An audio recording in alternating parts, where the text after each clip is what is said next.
Hi, this is AxxoN N, and these are some of my favourite albums for Artefact Magazine's On The Record. I remember hearing about Portishead. I think I was searching for depressing music to listen to.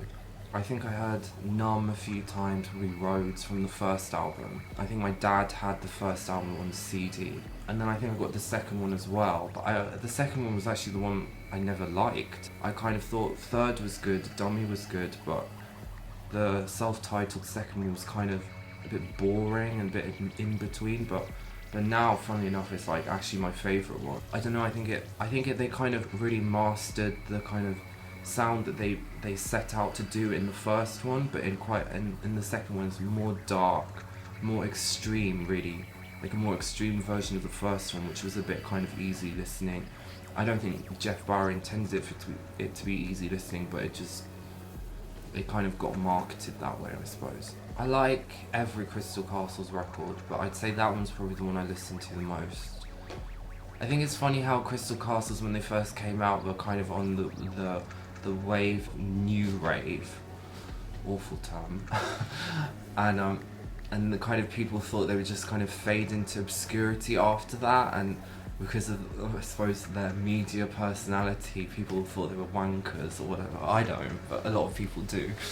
And then they kind of didn't expect them to bring such a good second album.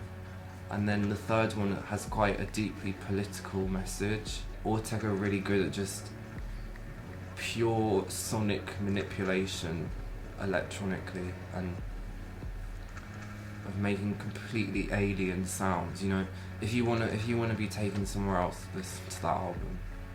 Maybe not everywhere you'll be taken will be nice, but in a way I kind of like being taken somewhere nasty in an album, because it's kind of like dealing with it in a way. Sasu, I don't even know how to pronounce his name, Sasu Ripati, someone who has mastered their craft at electronic manipulation, but makes a kind of housey, poppy album, and that you don't really get that often. You kind of get the people that are really experimental, and then they make quite abrasive stuff, or people that are probably not that skillful, making quite kind of banal stuff. I think I got into this when I was around, probably when I was around 18, when I started making music.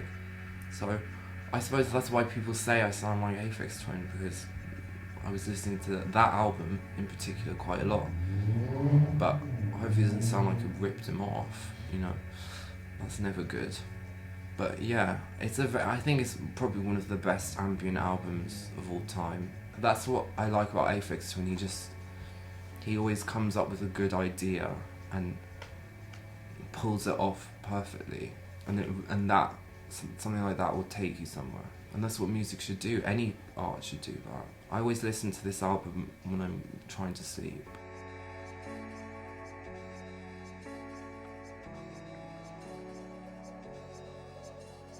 Maybe I was just crazy.